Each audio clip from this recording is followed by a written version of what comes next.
بسم اللہ الرحمن الرحیم. میں ہوں ثقاف یاسر. آج ہم جو ٹاپک ویلاگ میں اپنے ڈسکس کریں گے اس میں جو افغانستان اور پاکستان کے ریلیشن ہے اس کے حوالے سے بات کریں گے،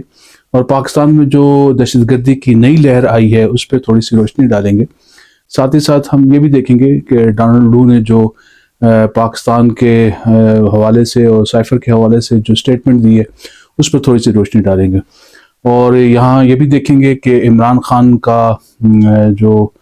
کہنا ہے، خود ان کا کہنا ہے کہ وہ شاید اگلے 5-6 مہینے میں جیل سے باہر آ جائے، اور حکومت کے لیے بہت بڑی خطرے کی گھنٹی ہوگی. اور آخر میں ہم یہ بھی دیکھیں گے کہ جناب علی جو SIFC ہے جو کہ ایک انتہائی اہم فورم ہے، اس پر جو ملک کے جو اہم عہدیداران ہیں ان کی ملاقات ہوئی ہے آج، اس پر بھی تھوڑی سی بات کریں گے.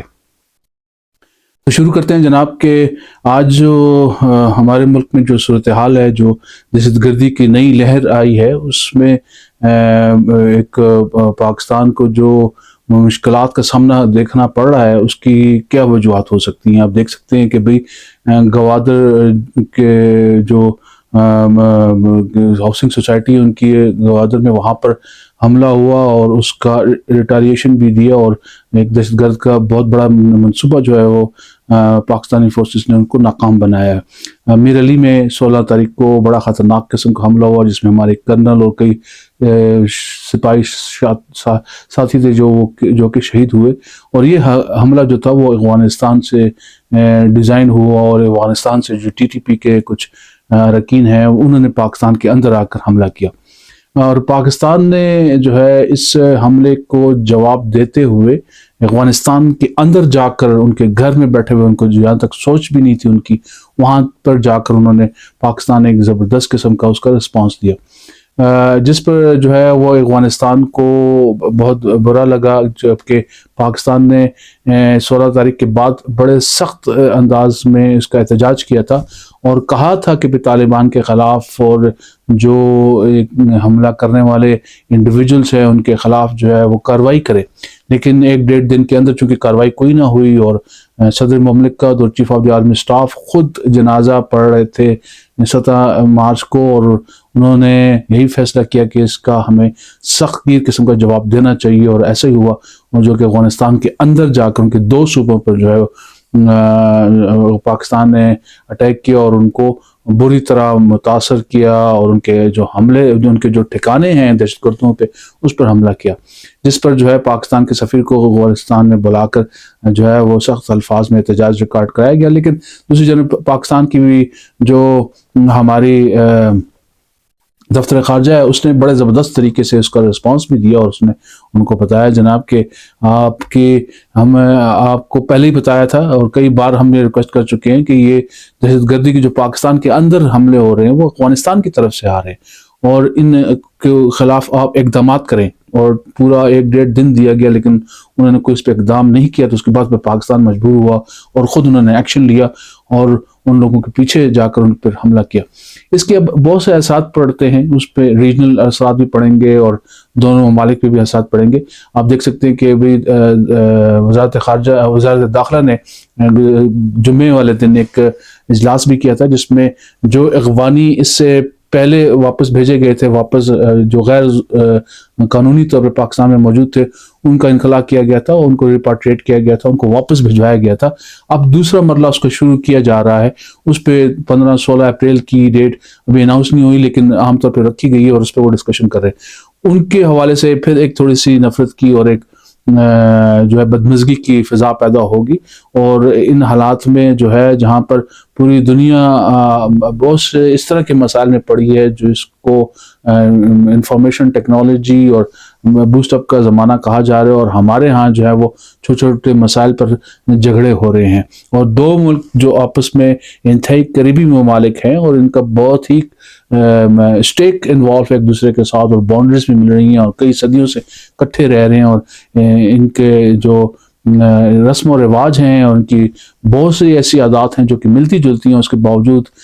جو ہے وہ پاکستان اور افغانستان کے درمیان ایک نفرت کی سبب بن رہا ہے، اور اس میں میں سمجھتا ہوں کہ افغانستان کا بہت بڑا ہاتھ ہے، افغانستان کے ساتھ ساتھ بھارت کا بڑا ہاتھ ہے، کیونکہ بھارت نے بہت سے ایسے پروجیکٹ شروع کر رکھے ہیں افغانستان میں جس کا آج تک ہمیں سمجھ نہیں آئی، اور پاکستان پوچھتا رہا ہے کہ بھارت کا وہ پروجیکٹ کرنے کا کیا انٹرسٹ ہے۔ پاکستان کو تو انٹرسٹ ہو سکتا ہے کہ اس کا نیبر کنٹری، لیکن بھارت کا وہاں جا کے انویسٹ کرنا اور وہاں پر اقدامات کرنا اور پروجیکٹس امپلیمنٹ کرنا صرف یہی ہو سکتا ہے کہ پاکستان کو ڈسیبل کیا جائے۔ لہٰذا پاکستان کے فارن آفس نے بڑے کھلے انداز میں کہا کہ بھئی آپ کی افغان حکومت میں کئی ایسے لوگ موجود ہیں جو پاکستان مخالف ہیں، جو پاکستان کی اسٹیبلٹی کو پسند نہیں کرتے، جس میں کئی لوگ ہیں، کئی اہم لوگ ہیں، جیسے کہ ان کے سابق سفیر جو پاکستان میں تھے، وہ پاکستان اس وقت ان کی وزارت میں ہیں، تو وہ چونکہ پسند نہیں کرے پاکستان کے حوالے سے، تو ان کا بھی نام انہوں نے لیا اور بتایا کہ بھئی اس طرح کے لوگ موجود ہیں جو کہ پاکستان کی مخالفت کر رہے ہیں۔ میں سمجھتا ہوں اس میں ایک اور پہلو یہ بھی ہے کہ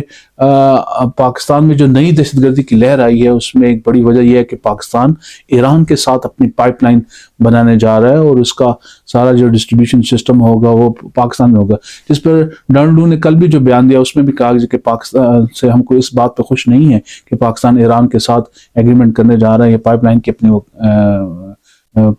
گیس پائپ لائن پر کام کر رہا ہے، کیونکہ ایران پر بہت سے سینکشنز ہیں، اور پاکستان نے کہا کہ یہ ہمارا نیشنل انٹرسٹ ہے کہ ہم وہاں سے گیس حاصل کریں، اور دو ممالک کر رہے ہیں تو اس پہ تیسرے ملک کا انٹرسٹ کو ہم کنسرن نہیں رکھنا چاہتے، اس کے حوالے سے ہم بات نہیں کرنا چاہتے، ان کو کنسرن بھی نہیں ہونا چاہیے۔ تو میں یہ سمجھتا ہوں کہ امریکہ نے بھی، چونکہ ان کا بڑا انفلوئنس رہا ہے بڑا عرصہ، وہ 20 سال تقریباً اس کے بعد بھی افغانستان میں رہے ہیں، تو ان کا انفلوئنس ابھی بھی موجود ہے، اور یہ دہشت گردی کی جو سپورٹ وہ وہیں سے دیتے ہیں، اور گوادر کے راستے سے آ کر اور بلوچستان کے راستے سے اور کے پی کے راستوں سے اگر ایسے اٹیک کرتے ہیں کہ پاکستان کہیں اور مصروف رہے، اس کو یہ بھی پتا ہو کہ یار اگر وہ اس طرح کے اقدامات کرے گا جو امریکن انٹرسٹ میں نہیں ہوگا تو اس کو نقصان اٹھانا پڑے گا، اور دوبارہ دہشت گردی بھی اٹھ سکتی ہے، دوبارہ دہشت گردی کے جو واقعات ہیں وہ پیش آ سکتے ہیں۔ تو یہ بڑا اہم سلسلہ ہے کہ بھئی اگر ہم افغانستان سے اگر ہماری دشمنی ہو رہی ہے اور ان کو ہمارے خلاف استعمال کیا جاتا ہے، ہم سمجھتے ہیں کہ طالبان ہمارے بڑے اچھے ساتھی، ہمارے دوست ہیں، ہمارا پڑوسی ملک ہے، ہمارے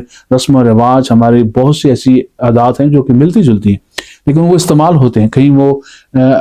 بھارت کی وجہ سے استعمال ہو رہے ہیں اور کہیں وہ امریکہ کی وجہ سے استعمال ہو رہے ہیں، اور پاکستان اور افغانستان کے تعلقات خراب ہوتے چلے جا رہے ہیں۔ اس پر دونوں ممالک کو بڑی اچھی طرح سوچنا چاہیے، خصوصی طور پہ افغانستان کو، کہ پاکستان نے ہر مشکل وقت میں ان کا ساتھ دیا ہے، یہاں تک کہ پچھلے 50 سالوں سے جو ہے ان کے جو ریفیوجیز ہیں ان کو ہم نے اپنے ملک میں بسا کے رکھا ہوا ہے، اپنے کاروبار میں، اپنے گھر بار میں، اپنے خوراک میں ان کا حصہ کیا ہے ان کے بچوں کو، اور وہ بچے یہاں پہ پلے بڑھے ہیں اور یہاں پہ جوان ہوئے ہیں اور شادیاں کی، اور تیسری چوتھی نسل اب ان کی یہاں پر بڑی ہوگی ہے، اور یہ کوئی دنیا میں ایسا ملک کہیں مثال نہیں ملتی جو کہ پاکستان نے جو ہے وہ اپنی یہ بھائی چارے کی مثال پیش کی، جس طرح مہاجر اور انصار کی حضور پاک صلی اللہ علیہ وسلم کے زمانے میں ملتی ہے، اس مثال پر عمل کرتے ہوئے ہمارے پاکستان کے مسلمان اخوانیوں کی مدد کی۔ لیکن پاکستان میں افسوس کی بات یہ ہے کہ جتنے بھی دہشت گردی کے جو واقعات ہوتے ہیں وہ جس وقت بھی ہمیں دیکھنے کو ملتے ہیں تو وہ اس میں کوئی نہ کوئی اخوانی ضرور انوالو ہوتا ہے۔ تو اس میں بڑی اہم بات ہے کہ بھئی ہمیں اس بارے میں سوچنا چاہیے، خصوصاً افغانستان کو، اور یہ بہت اہم ہو چکا تھا، اس سے بہتر ہو نہیں سکتا تھا کہ پاکستان جا کر وہاں کر ان کا پیچھا کرتے ہوئے ان کے بارڈرز میں جا کر ان پر ان کے دہشت گردی کے جو اڈے ہیں ان کو ختم کرے۔ اسی کے ساتھ ساتھ ہم دیکھتے ہیں کہ ڈانلڈو کی جو اسٹیٹمنٹ ہے وہ بڑی اہمیت رکھتی ہے، کیونکہ پاکستان تحریک انصاف کی جو امریکن چیپٹر ہے میں سمجھتا ہوں بڑا فعال ہے، بڑا ایکٹیو ہے، اور انہوں نے بڑا زبردست کام کیا۔ وہ الیکشن کا سال ہے تو انہوں نے وہاں کے لوگوں کو موبلائز کیا، وہاں کی جو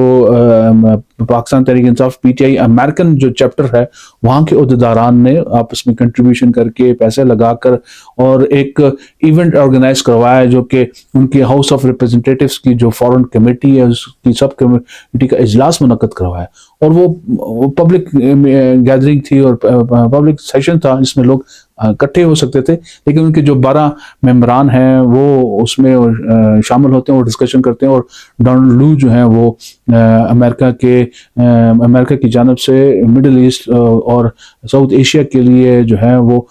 اسسٹنٹ سیکرٹری آف اسٹیٹ ہیں۔ تو ان سے سوالات کیے گئے اور پھر انہوں نے جواب دیے. انہوں نے ایران اور پاکستان کے حوالے پہ بھی بات کی, پاکستان کے سائفر کے حوالے سے انہوں نے بات کی کہ بھئی سائفر جو ہے وہ ایسا کوئی ہم نے اقدام نہیں کیا تھا, ہماری طرف سے کوئی وہ نہیں تھا, کوئی ایسی سازش امریکہ کی طرف سے نہ بنی تھی اور نہ امپلیمنٹ ہوئی. تو اب پی ٹی آئی کا یہ کہنا ہے کہ اب سائفر چونکہ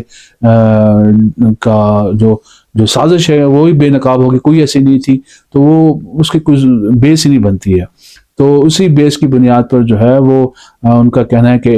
اب عمران خان کا جو سائفر کیس ہے اس کا کوئی ویلیو نہیں ہے, وہ ختم ہو جاتا ہے. اور انہوں نے جو ڈونلڈ لو ہے ان کے بیانات میں جو اہم بات تھی وہ 3 تھی. انہوں نے کہا جی کہ ہمارے 3 کنسرنز ہیں کہ جو پاکستان ہے وہ پہلے تو یہ ہے کہ بھئی وہ دہشت گردی کا شکار ہے, کہ وہاں پر دہشت گردی ہوتی ہے. دوسری یہ ہے کہ ان کی اکنامک ڈسیبلٹی ہے, کہ اکنامک انسٹیبل ہونے کی وجہ سے بہت سے معاملات وہ ٹھیک نہیں کر رہے. اور تیسرا ارریگولرٹیز ہیں, جس طرح کہ الیکشن کے معاملے ہوئے کہ الیکشن کے حوالے سے جو وائلیشنز ہوئی ہیں اور وہ بڑی سیریس قسم کی وائلیشنز ہے کہ بھئی ڈیموکریسی کو ڈیمیج کرنے والی ہیں. تو ان کا کہنا یہ تھا کہ چونکہ اکنامک سٹیبلٹی نہیں ہے, اور اکنامک سٹیبلٹی اس لیے نہیں ہے کہ وہاں پر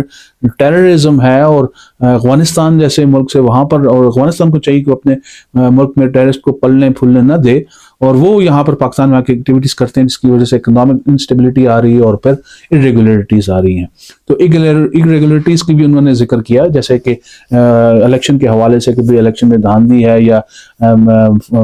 پوسٹ الیکشن ریگنگ ہوئی ہے, یا ڈیورنگ الیکشن ہوئی ہے, یا پری الیکشن ریگنگ ہوئی ہے. جتنی بھی ریگنگس ہوئی ہیں, ارریگولرٹیز جتنی بھی ہیں, یا ہیومن رائٹس کی جتنی بھی وائلیشنز ہو رہی ہیں, اس کی وجوہات جو ہے اکنامک انسٹیبلٹی اور اکنامک اسٹیبلٹی کی جو وجہ ہے وہ آپ کی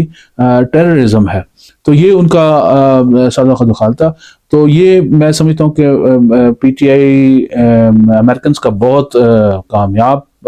جو تھا شو تھا. انہوں نے عمران خان کو بڑی زبردست سپورٹ دی ہے اسے, اور ان کے اس اجلاس کی وجہ سے چونکہ سائفر کا جو کہا جا رہا تھا کہ سازش ہے اور پاکستان اور امریکہ کے تعلقات خراب کر رہی ہے, اور یہ ساری وہ چیز جو ہے وہ انہوں نے اس کا کیس بڑا مضبوط طریقے سے وہاں سے کیا. انہوں نے وہاں کے جو سینیٹرز تھے, جو ان کے ہاؤس آف ریپرزینٹیوز کے ممبرز تھے, اور جو سیکرٹری آف اسٹیٹ تھے, اور باقی لوگوں کو انہوں نے موبلائز کر پی ٹی آئی کے حق میں ایک بڑی اچھی اسٹیٹمنٹ حاصل کر لی ہے. اور پی ٹی آئی کے لوگ وہاں پر موجود تھے, اور انہوں نے کچھ نعرے بازی بھی کی, جس پر جو ہے کچھ لوگوں کو باہر بھی نکالا گیا, اور باہر بھی وہاں سے نکال دیا گیا, کیونکہ وہ ہال میں جو جنرل پبلک اکٹھی ہوئی تھی اس میں خطرہ یہ تھا کہ یہ جو ہے ہاؤس ان آرڈر نہیں رہے گا, تو اس وجہ سے ان کو باہر نکالا گیا. بہرحال یہ میں سمجھتا ہوں اسی وجہ سے عمران خان کا جو آج اسٹیٹمنٹ تھی وہ بڑی زبردست تھی, کہ بھئی عمران خان یہ کہہ رہے ہیں کہ جناب عالی میں اگلے 5-6 جو ہے وہ مہینوں میں جیل سے رہا ہو کے واپس باہر عوام میں آ رہا ہوں, اور یہ حکومت سے 5-6 مہینوں کی مہمان ہے. اور عمران خان جب وہ کہتے ہیں تو بڑے اسپیسیفک ہوتے ہیں, مطلب یہ وہ عام لیڈرز کی طرح کوئی ایسی سٹیٹمنٹس نہیں دیتے کہ بھئی وہ ہوائی کوئی قسم کی سٹیٹمنٹ ہو سکتا ہے کہ ان کے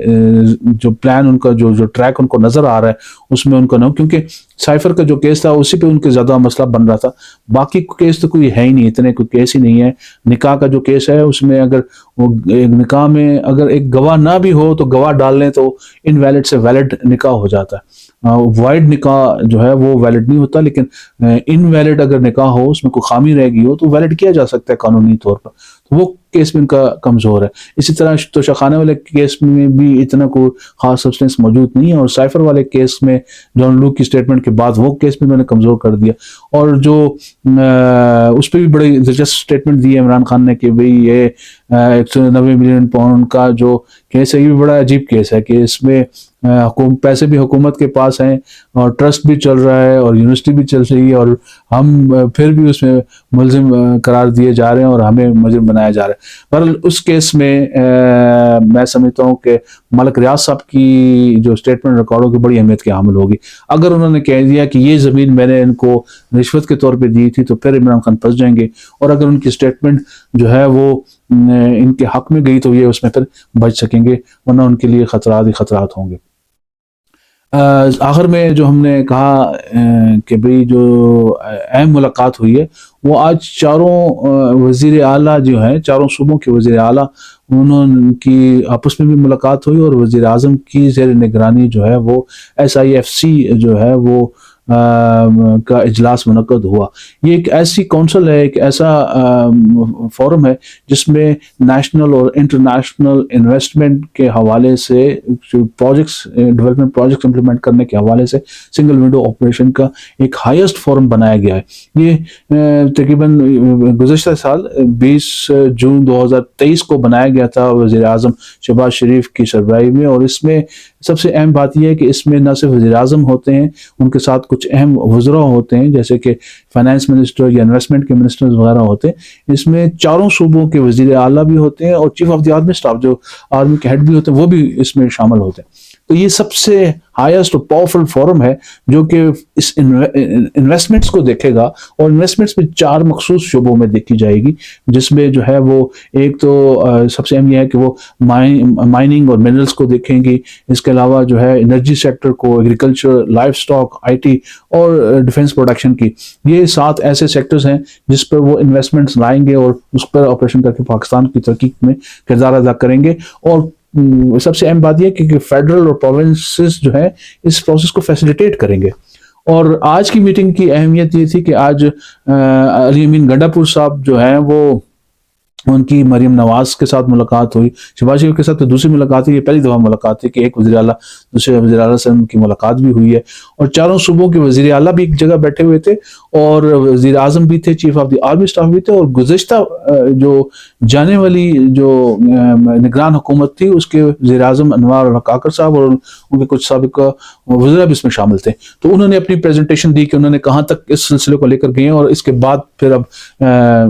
میاں شہباز شریف صاحب چونکہ اب نئے وزیر اعظم ہیں تو ان کا یہ پہلا اجلاس تھا نئی حکومت بننے کے بعد, 8 فروری کے الیکشن کے بعد جو تھا, اس میں ان کی سب سے زیادہ اہمیت کی عامل یہ بات تھی کہ بھئی انہوں نے پہلا اجلاس کیا. اب وہ انہوں نے لے لیا ہے چارج, تو اب وہ دیکھتے ہیں کہ کیسے آگے لے کے جاتے ہیں. اس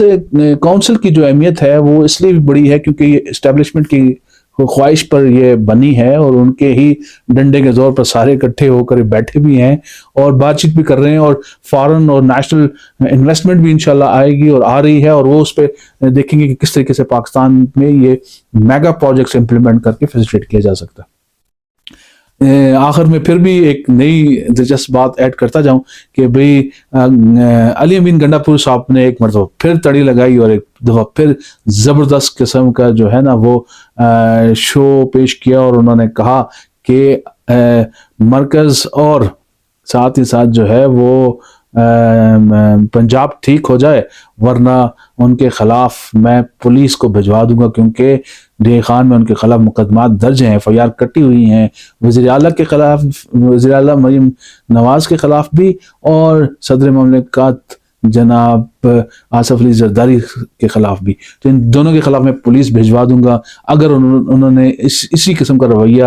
جاری رکھا, تو میں دیکھتا ہوں کہ کیسے کام کرتے.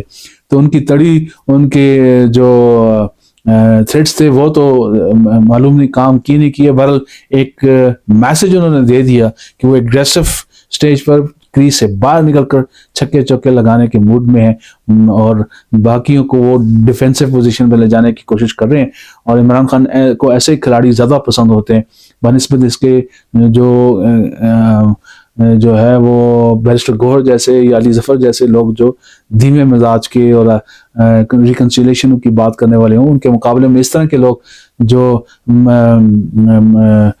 شرف المروت جیسے ہوں یا علی امین گنڈا پور جیسے, جو کہ فرنٹ فٹ پہ آ کر چھکے چوکے کریز سے باہر نکل کر باؤنڈری سے باہر ہٹیں مارنے والے, جو بھی ان کی ہٹیں ہوں ساری باؤنڈری سے باہر ہوں, ایسے عمران خان کو زیادہ کھلاڑی پسند ہے. آج کے لیے کافی ہے جی, پھر انشاءاللہ دوبارہ حاضر ہوں گے.